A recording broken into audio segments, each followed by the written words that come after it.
नाशिकचा भोंदू बाबा कॅप्टन अशोक खरातचे एक एक कारनामे रोज समोर येतात। मंगळवार 24 मार्चच्या सकाळी खरात हा 1 किलो मध दैवी शक्ती असल्याचं सांगून 9 लाख रुपयांना विकायचा असं समोर आलं होतं। त्यानंतर मंगळवारी दुपारी अशोक खरातची पोलीस कोठडी संपल्यानं त्याला न्यायालयात हजर करण्यात आलं। तेव्हा अशोक खरातने 5 नरबळी दिल्याचा संशय हा व्यक्त करण्यात आलाय। खरातकडे मोठी रोकड, राजमुद्रा असलेलं पिस्तूल आणि 31 काडतुसं सापडलेली आहेत। पण अशोक खरातला कोर्टात न नेताना त्याच्यावर हल्ल्याचा प्रयत्न झाला।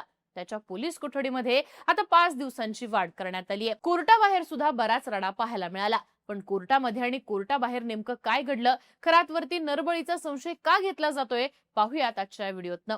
नमस्कार, मी आरती आणि तुम्ही बघताय बोल भिडू। भोंदू बाबा अशोक खरातला कोर्टामध्ये हजर करण्याआधी पोलिसांनी कोर्ट परिसराची रेकी केली होती। कोणताही अनुचित प्रकार घडू नये म्हणून कडेकोट बंदोबस्त तैनात करण्यात आला होता।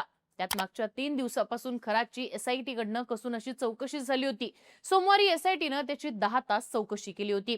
त्यानंतर मंगळवारी सुद्धा एसआयटी कडनं खरातची चौकशी करण्यात आली। पण पोलिसांकडनं खरातची कोठडी वाढवून मिळण्याची मागणी होणार हे अगदी स्पष्ट होतं। खरातला न्यायालयात आणण्याआधीच प्रचंड गर्दी जमली होती। महिला सुद्धा मोठ्या संख्येनं कोर्ट परिसरात जमा झाल्या होत्या। या सगळ्यामध्ये खरातला चेहरा झाकून न्यायालयामध्ये हजर करण्यात आलं। त्यावेळी सामाजिक कार्यकर्त्या तृप्ती देसाई आणि पोलिसांमध्ये बाचाबाची झाल्याचं पाहायला मिळालं। तृप्ती देसाई या खरं तर सकाळीच नाशिकमध्ये पोहोचल्या होत्या। त्यांनी भोंदू बाबाच्या ईशानेश्वर मंदिराची देखील पाहणी केली होती। त्यानंतर त्या न्यायालयाच्या परिसरात पोहोचल्या। त्यावेळी पोलिसांनी त्यांना ताब्यात घेतलं। यावेळी बोलताना खरातला 2 कानाखाली दिल्या पाहिजेत, त्याला महिलांच्या ताब्यात द्या, आम्हाला तिकडे जाऊ द्या, तो दुसऱ्यांचं भविष्य सांगत होता, त्याला आता त्याचं भविष्य सांगू द्या की तो फासावर जाणार आहे, असं तृप्ती देसाई यांचं म्हणणं होतं। हे म्हणताच तृप्ती देसाई पोलिसांकडे त्यांना सोडण्याची मागणी करत होत्या। पण अशोक खरात न्यायालयात जाईपर्यंत आणि सुनावणी होऊन बाहेर पडेपर्यंत तृप्ती देसाई यांना पोलिसांनी आपल्या ताब्यात ठेवलं होतं। या सगळ्यामध्ये नावाचा पुकारा झाल्यानंतर 17 मिनिटांनी खरात हा कोर्टासमोर हजर झाला। एकीकडे तृप्ती देसाई खरातच्या अंगावरती धावून जाण्याची वक्तव्य करत असताना खरातला सुनावणीनंतर बाहेर आणल्यावर एक व्यक्ती त्याच्या अंगावर धावून जाण्याचा प्रयत्न करत होता आणि त्याच्यावर हल्ला करण्याचा प्रयत्न झाला। मात्र त्याने हल्ला करण्याआधीच पोलिसांनी त्याला ताब्यात घेतलं। हा झाला कोर्ट परिसरात घडलेला घटनाक्रम। पण सुनावणी दरम्यान कोर्टामध्ये नेमकं काय घडलं, तर पोलीस अधिकारी किरण कुमार सूर्यवंशी यांनी आधी प्रकरणाची माहिती ही कोर्टासमोर दिली। तो भक्तांना खडे देतो, महिला भक्तांना पाणी पेढा देतो आणि त्यानंतर अत्याचार करतो। खरातवरती दाखल असलेले गुन्हे, त्याच्या चौकशीत पुढे आलेल्या गोष्टी आणि पुरावे यांची माहिती अधिकाऱ्यांनी न्यायालयाला दिली। हा 67 वर्षांचा व्यक्ती 30 ते 35 वर्षांच्या महिलांवर अत्याचार करतो, यावरनं त्याची मानसिकता लक्षात येते। त्याचं फार्म हाऊस आणि त्याच्याशी संबंधित इतर ठिकाणांचा तपास हा करायचाय। हे पेढे आणि पाणी तो कुठून आणतो याचा शोध घ्यायचाय, असं पोलिसांनी न्यायालयाला सांगितलं।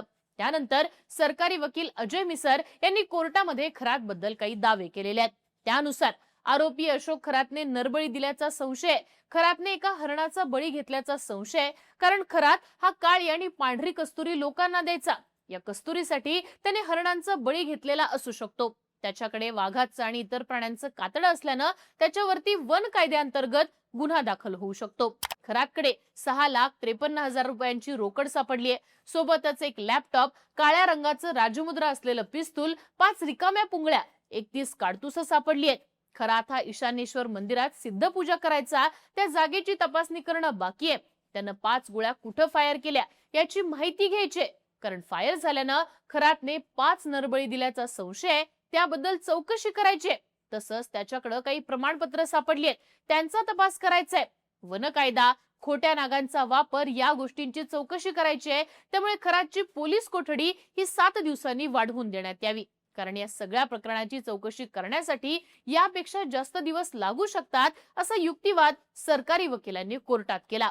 त्यातही सरकारी वकिलांनी खरातने 5 नरबळी दिल्याचा संशय व्यक्त केल्यानं खरातच्या अडचणींमध्ये प्रचंड वाढ होऊ शकते। त्यानंतर खरातचे वकील संजय भाटे यांनी युक्तिवाद केला।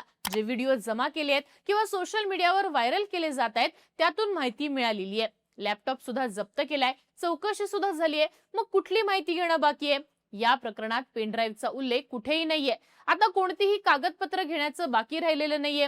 जी कागदपत्र हवी आहेत ती रजिस्ट्रार ऑफिस मधनं मिळू शकतात। जे द्रव्य पाजलं गेले त्यासाठी रिमांड वाढवून मागत आहेत, त्यामुळे पोलीस कोठडी देण्यात येऊ नये असं खरातच्या वकिलांचं म्हणणं होतं। पण त्यांची ही मागणी मात्र कोर्टामध्ये मान्य झाली नाही. दोन्ही बाजूंनी युक्तिवाद हा झाल्यानंतर कोर्टाने अशोक खरातला काही बोलायचंय का असं विचारलं. कोर्टात युक्तिवाद सुरू असताना खरात मान खाली घालून उभा होता. त्याच्या चेहऱ्याला मास्क लावलेलं होतं. पूर्ण वेळ तो नख कुरतडत होता. कोर्टाने बोलायचंय का असं विचारल्यावर तो म्हणाला, नकली वाघाचं कातडं, साप, नाग यांच्याबद्दल आपल्याला काहीही माहिती नाही. आपण ईशान्येश्वर मंदिरात रोज जात नव्हतो, तर ओकेजनली जात होतो. श्रावणी सोमवार, महाशिवरात्री अशा दिवशीच तिथे पूजा करायला जायचो आणि त्यावेळी माझ्यासोबत जवळपास 100 ते 150 लोक असायचे असं उत्तर खरातने दिलं. कोर्टाने सगळ्यांचं म्हणणं ऐकून घेतल्यानंतर खरातला आणखी 5 दिवसांची पोलीस कोठडी सुनावली आहे. त्यामुळे आता खरात हा 29 मार्च पर्यंत पोलीस कोठडीमध्ये असणार आहे. खरातवरती आता एकूण 6 गुन्हे दाखल झालेले आहेत. त्यात त्याने 5 नरबळी दिल्याचा संशय व्यक्त केला जात असल्यानं खरातच्या अडचणी वाढताना दिसतायत. या आधीच शिर्डीमधल्या एका कुटुंबानं खरातने आपल्या जमिनीच्या बदल्यात आपल्या मुलाचं अपहरण करून हत्या केल्याचा आरोप केला होता. त्यातही खरातकडे 5 रिकाम्या पुंगळ्या सापडल्यानं या 5 गोळ्यांचं गुढ आणखीनच वाढलेलं आहे. खरातने खरंच नरबळी घेतले की त्याने जमिनीच्या वादातनं खून केले, या प्रश्नाचं उत्तर आता शोधलं जाऊ शकतं. सोबतच त्याच्या मोबाईल मधनं डिलीट केलेला डेटा सुद्धा रिकव्हर करण्याचं काम सुरू आहे. त्यामुळे याआधी अत्याचार, जादूटोणा प्रतिबंधक कायदा आणि जमिनीचा गैरव्यवहार यात अडकलेला अशोक खरात आता खुनाच्या गुन्ह्यात सुद्धा अडकण्याची शक्यता आहे. त्यामुळे पोलिसांच्या पुढच्या चौकशीत नेमकं काय समोर येतं, खरातचे कुठले विकृत कारनामे जगासमोर येतात हे पाहणं महत्त्वाचं ठरणार आहे. बाकी या सगळ्या प्रकरणाबद्दल तुम्हाला काय वाटतं? तुमची मतं कमेंट बॉक्स मध्ये लिहून नक्की कळवा आणि अशाच माहितीपूर्ण व्हिडिओसाठी बोल व्हिडिओला सबस्क्राईब करा.